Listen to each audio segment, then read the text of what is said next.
Don't tailgate, and especially don't tailgate an emergency vehicle. Tailgating, also known as following too closely, is when a driver follows another vehicle at an unsafe distance. This can happen in any driving situation, but it becomes especially dangerous when it involves an emergency vehicle.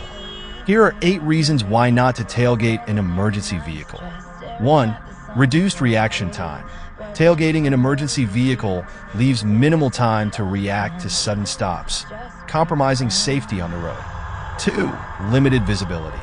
Following closely behind an emergency vehicle obstructs the driver's view of the road ahead, increasing the risk of a collision. 3. Impaired braking distance.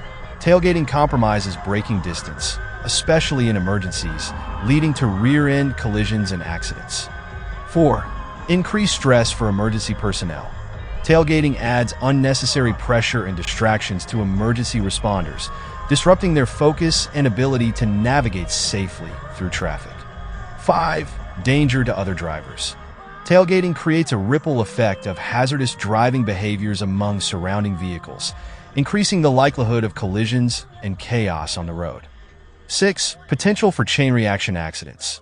Tailgating poses a significant threat to everyone on the road, which can lead to chain reaction accidents with devastating outcomes.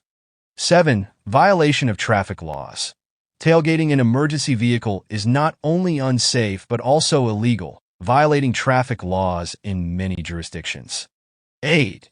Interference with emergency operations. Tailgating disrupts crucial emergency operations by hindering response times and creating obstacles for vehicles to navigate safely through traffic.